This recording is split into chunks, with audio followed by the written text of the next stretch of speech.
everybody, it's Lou here, the Rocker Witch. I am back with a little update of what's on my witchy bookshelf, what books I'm reading, what books I'm intending to read. I love to read books, as most people I think that are in kind of like the tarot witch community do.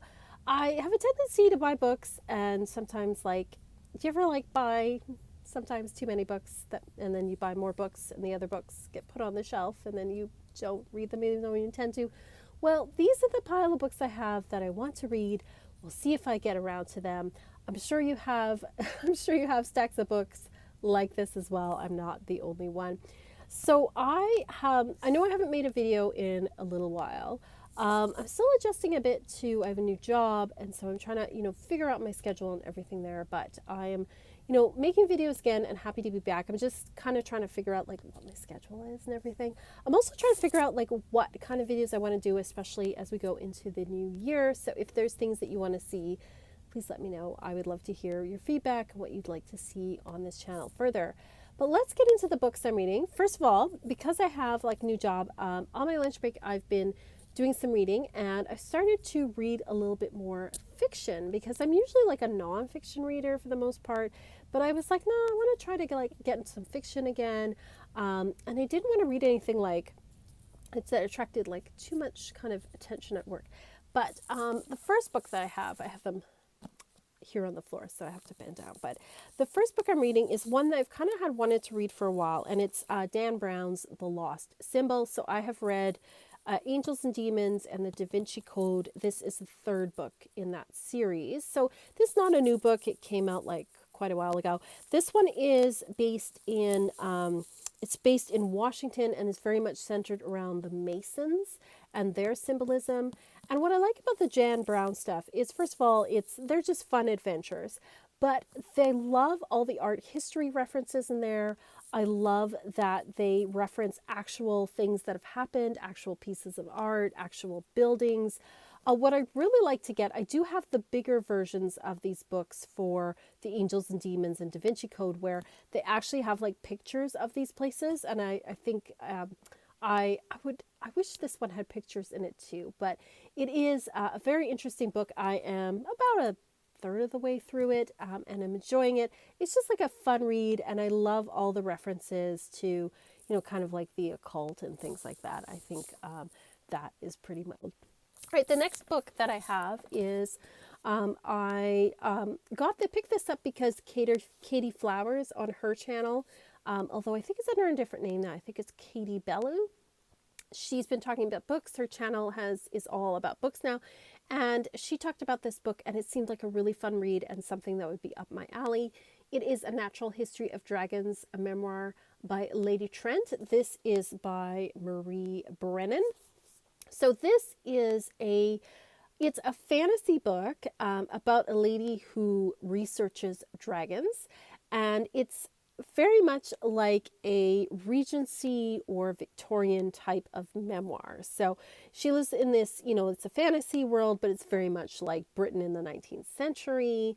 And so it's written in that style, but this lady is going on expeditions to research dragons. That is the premise of this. So that sounded like something really fun, because I do love 19th century sort of British Victorian type and Regency novels, but I also like fantasy, and this combines the two of them. So I'm going to give this a whirl and see what I think of it, but it looks like it could be a lot of fun. The next book that I have here, those are the two fiction books that are on my list. Next, I'm going to go to some nonfiction books. We'll start with sort of more creative books, and then I'll go to kind of the more witchy, spiritual type books. So the first book that I got was Save the Cat Writes a Novel. And it's the last book on novel writing you'll ever need, by Jessica Brody. So this is a book about writing a novel, and it's called Save the Cat, which seems like a really strange thing for a book about writing a novel. But it's the idea, in movie scripts, there was this idea that if you have an unlikable main character, you have the person save a cat or a puppy, and all of a sudden people are like, oh, I like this person, or you start to root for them.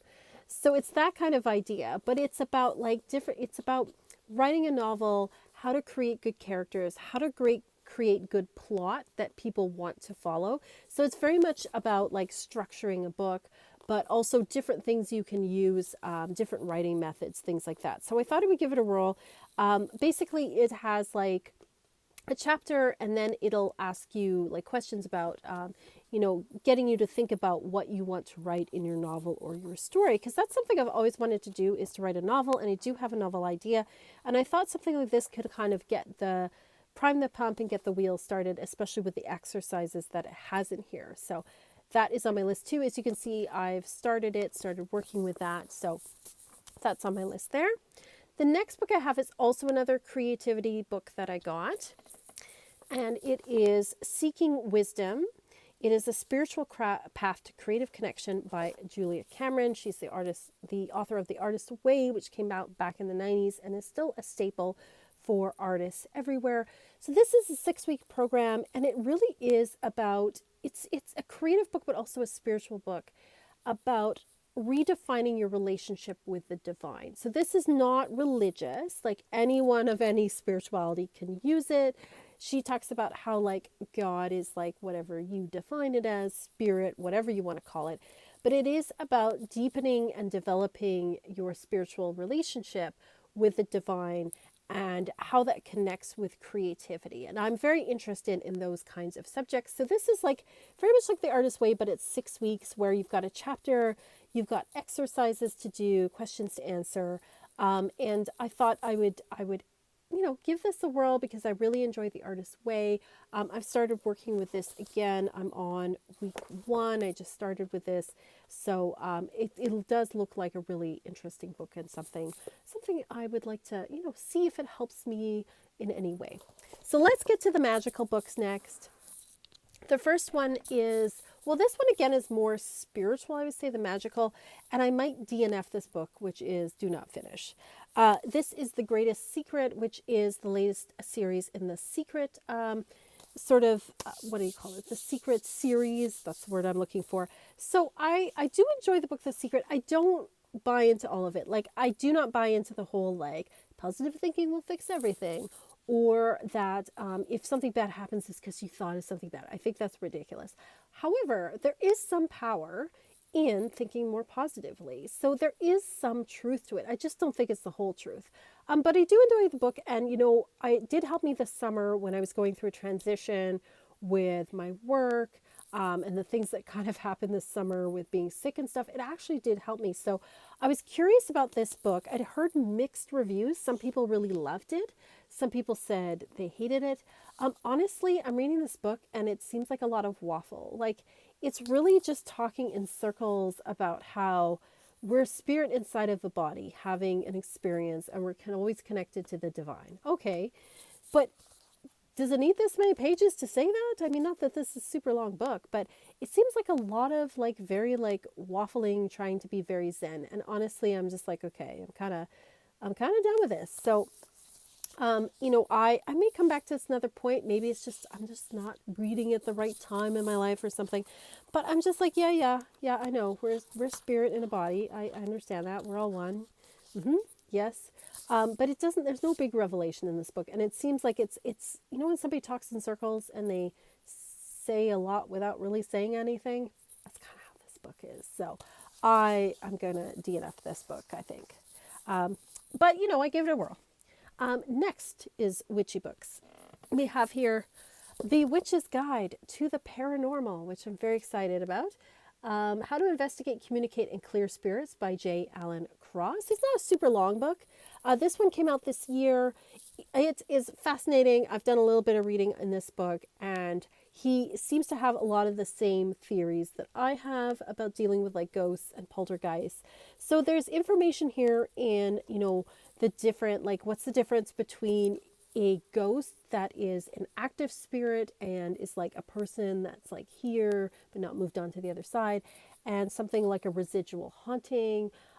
He talks a bit about nature spirits, he talks about demons, he talks about poltergeists, all of these kind of things, and has like these different, talks about some of the experiences he's had as a paranormal investigator, helping people with different situations that they've dealt with. So fascinating book, and it has some good advice in here. So I from the little I've read, because I've kind of like done kind of a bit of I've read some of it, but I want to read it more in depth. It looks like a really good book. So I'll let you know when I'm finished it what I think of it in its final form. The next book I have is one that's probably very popular and probably a lot of people have gotten recently. And that is Mastering Magic by Matt Airn. I'm hopefully pronouncing his last name correctly. So Matt wrote Psychic Witch, which has been a huge hit and is an amazing book. I highly recommend it. 5 stars. So I'm really curious about his follow-up, Mastering Magic. Same kind of format where he's got information, lots of exercises in this book. I'm hoping, it's just as good as Psychic Witch is, or close to it. Psychic Witch was amazing. So I'm really looking forward to reading this book. I think, it'd be great to have, like, as a beginning witch, having these 2 books, like Psychic Witch is more like the internal focus, and then this is more like the external magical focus. I think would be like just really great resource for brand new witches. So I'm looking forward to reading this. It looks like it's very informative, lots of little diagrams and exercises. So really looking forward to this one. I'll let you know what I think of it when I'm done with it. And then the last book that I got is an astrology book, and it is a classic. It is Planets in Transit, Life Cycles for Living by Robert Hand. This book, I think, was originally published maybe in the 70s or 80s. I'm not sure. 1976 was the original one. So this is a classic, and basically what it is it's basically a book. It's sort of an encyclopedia of the different transits. So what a transit is when a planet makes an aspect to either another planet or to a planet in your chart. So this is like all the Venus aspects. So for example, Venus opposite, your midheaven, Venus conjunct the midheaven, Venus sextile Pluto. So it's Venus in aspect to every other planet and the different parts of your astrology chart. So it's not about the transits in the sky that are affecting everyone. So for example, as I'm recording this, we have Mars squaring Neptune in the sky, and that's going to affect everyone to some degree. This is more about the planet aspecting parts of your astrology chart, so how it's going to affect you personally. And I just thought this would be a good reference. Just as an astrologer, I like these kind of reference books. It's a classic. It's been around for a long time for a reason. It's almost as old as I am. And I just thought, I saw this and I thought, oh, I'd love to get this because I think it would be a great reference book. And it's one of those books on my list that I was like, I should get this book. So, not something I'm going to read cover to cover. It's more of an encyclopedia type book, but definitely one I'm going to reference. You can see they've got all the little glyphs. So you've got your Mercury section, you got your Venus section, your Mars section. We got here Jupiter. We got all the planets. So you can just kind of go through Uranus there. It's just a big encyclopedia type reference book. So I'm looking forward to that. So that's what's on my reading list. Have you read any of these? Do you have any thoughts on them? Would you like to see reviews of any of these? Let me know. I would love to hear what you're reading as well. And let me know what you'd like to see on this channel. And finally, if you want to check out my Patreon, that's great. It can always help me. I do Taroscopes and weekly astrology there.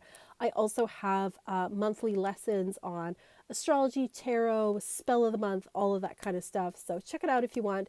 And I also have my Etsy shop too if you're looking for a personal reading for me. But other than that, just thanks for watching. I really appreciate it. You guys are the best. Thank you so much. And as always, peace and love and love.